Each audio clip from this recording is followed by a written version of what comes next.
అనంత కరుణామయుడు అపార కృపాశీలుడు అయిన అల్లాహ్ పేరుతో ప్రారంభిస్తున్నాను. ఈ వీడియోను పూర్తిగా చివరి వరకు చూడండి. నా ఈ చిన్న ప్రయత్నంలో పొరపాట్లు జరిగితే అల్లాహ్ నన్ను క్షమించమని వేడుకుంటున్నాను. ఆయత్ నంబర్ 46. మినల్లదీన హాదూ యుహర్రిఫూనల్ కలిమ عن مواضعه ويقولون سمعنا وعصينا واسمع غير مسمع وراعنا ليا بألسنتهم وطعنا في الدين ولو أنهم قالوا سمعنا وأطعنا واسمع وانظرنا لكان خيرا لهم وأقوم ولكن لعنهم الله بكفرهم فلا يؤمنون إلا قليلا. ఆయత నంబర్ 46. కొంతమంది యూదులు పదాలను వాటి నిజస్థానం నుంచి తారుమారు చేస్తారు. మేము విన్నాము, అవిధేయులము అయ్యాము అని వారంటారు. అంతేకాదు, విను, నీకేమీ వినబడకూడదు, రాయినా అని పలుకుతారు. అలా అనేటప్పుడు వారు తమ నాలుకను మెలిత్రిప్పుతారు. ఇస్లాం ధర్మాన్ని ఎగతాళి చేయాలన్నది అసలు వారి ఉద్దేశం. ఇలా అనే బదులు వారు మేము విన్నాము, విధేయులమయ్యాము అని వినండి, మా వంక చూడండి అని పలికి ఉంటే అది వారి కొరకు ఎంతో శ్రేయస్కరంగా సమంజసంగా ఉండేది. కానీ అల్లాహ్ వారి అవిశ్వాసం మూలంగా వారిని శపించాడు. ఇక వారిలో విశ్వసించేది బహుకొద్ది మంది మాత్రమే. 68. యూదుల కుటిల పన్నాగాలలో దుర్మార్గాలలో ఇది ఒకటి. మేము విన్నాము అని అనడంతో పాటే అవిధేయతకు పాల్పడతాము అని అనేవారు. అంటే దైవ ప్రవక్త సల్లల్లాహు అలైహి వసల్లం చెప్పేది తాము ఎట్టి పరిస్థితుల్లోనూ ఆచరించేది లేదు అన్నది వారి ఉద్దేశం. ఇలా మనసులో అనుకునేవారు, లేక తమ సహచరుల ముందు ఆ మాట అనేవారు. కొన్నిసార్లైతే బాహాటంగా మొహం మీదే చెప్పేసేవారు. అలాగే సమావేశాల్లో కూర్చుని గైరు ముస్మయీన్, నీ మాట ఎవరూ వినకూడదు అని కోరుకునేవారు. అంటే ఇది ఒక విధంగా శాపనార్థం. నీ మాట ప్రజా బాహుళ్యంలో స్వీకారయోగ్యం కాకూడదుగాక అని వారు శపిస్తున్నారు. రాయినా అనే పదానికి వివరణ కోసం అల్బకరా సూరాలో 104వ ఆయతు యొక్క పదసూచిక చూడగలరు. 69. యూదులలో విశ్వసించే వారి సంఖ్య బహు తక్కువ అన్న విషయం ఇంతకు ముందు కూడా వచ్చింది. వారిలో విశ్వసించిన వారు పట్టుమని 10 మంది కూడా లేరు. లేదా వారు కేవలం కొన్ని విషయాలనే విశ్వసిస్తారన్నది కూడా ఒక భావం కావచ్చు. కాగా అన్ని విషయాలను విశ్వసించినప్పుడే ఆ విశ్వాసం ప్రయోజనకారి అవుతుంది. ఆయత్ నంబర్ 47. యా అయ్యుహల్లదీన ఊతుల్ కితాబ ఆమినూ బిమా నజ్జల్నా ముసద్దికల్ లిమా మఅకుం من قبل أن نطمس وجوها فنردها على أدبارها أو نلعنهم كما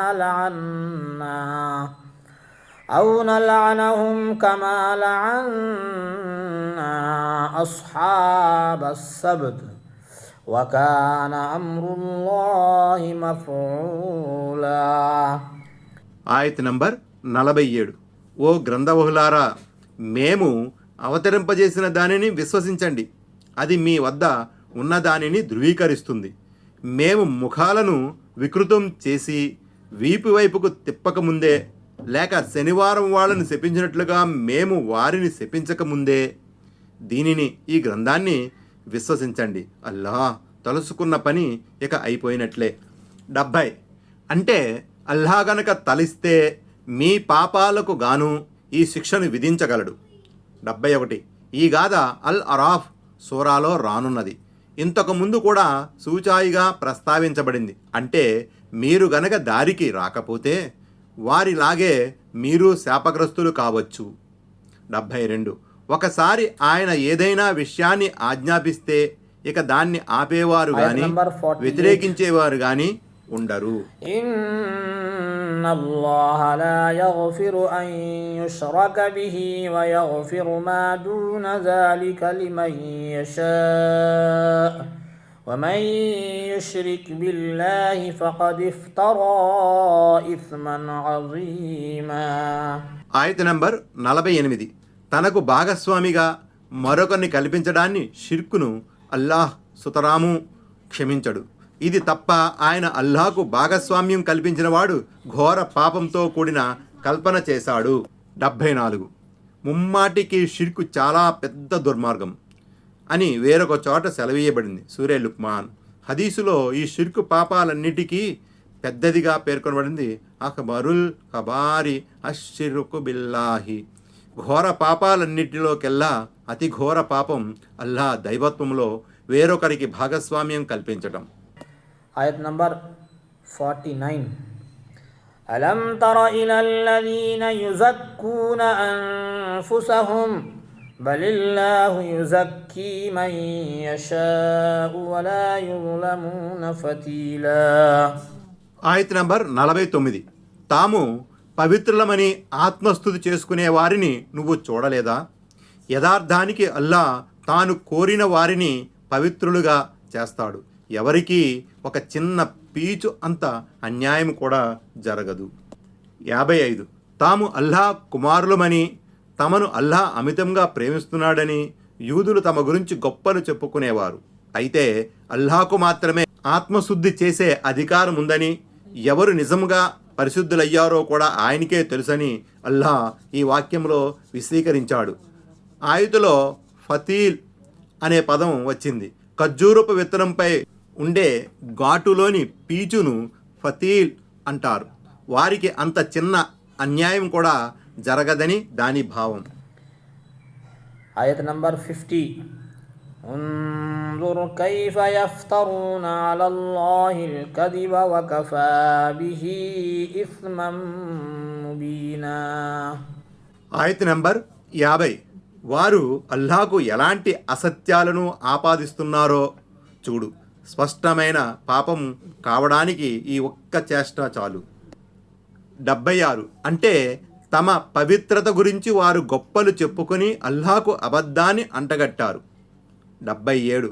వారు అబద్ధాగ్రేసులని, ఉన్నవి లేనివి కల్పించేవారని అనడానికి ఆత్మశుద్ధికి సంబంధించిన వారు కల్పించిన ఈ ఒక్క అబద్ధం చాలు. దివ్య ఖురాన్లోని ఈ ఆయత ద్వారా దీని పూర్వరంగానికి సంబంధించిన ఉల్లేఖనాల ద్వారా అవగతమయ్యే ఈ ముఖ్య విషయం ఏమిటంటే ఆత్మస్తుతి చేసుకోవడం, భజన పరుల చేత, వంది మాగాదుల చేత తమ పొగడ్తలు చేయించుకోవడం ధర్మసమ్మతము కాదు. ముఖ్యంగా ఆత్మశుద్ధి, పవిత్రతల గురించి గొప్పలు చెప్పుకోవడం ఎంత మాత్రము సమ్మతము కాదు. ఈ మాటనే దివ్య ఖురాను వేరొక చోట ఈ విధంగా చెప్పింది: మీరు మీ పరిశుద్ధత గురించి గొప్పలు చెప్పుకోకండి, మీలో నిజంగా దైవభీతి గలవాడెవడో అల్లాహకు బాగా తెలుసు. అన్-నజ్మ్ 32. హదీసులో ఇలా ఉంది. హజరత్ మిఖ్హాద్ రజియల్లా తలాన్హు ఇలా వివరించారు: పొగడ్తల్లో ముంచెత్తే వారి ముఖంపై మన్ను వేయమని దైవ ప్రవక్త సల్లల్లాహు అలైహి వసల్లం మాకు ఆదేశించారు. సహీ ముస్లిం కితాబు జుహా.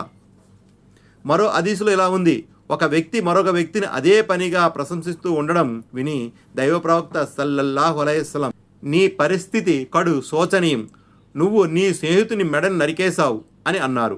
ఆ తర్వాత ఆయన సల్లల్లాహు అలైహి వసల్లం ఇలా ఉపదేశించారు: మీలో ఎవరైనా మరొకరిని అంతగా పొగడాలనే అనుకుంటే నేను ఈయన గురించి ఇలా అనుకుంటున్నాను అని మాత్రం అనాలి. అల్లాహ్ అందరినీ కనిపెట్టుకుని ఉండగా మీరు ఒకరి హృదయ శుద్ధి గురించి కితాబు ఇవ్వకండి. సహీ బుఖారీ కితాబు సహాదత్ వల్ అదబ్, ముస్లిం కితాబు జుహాద్.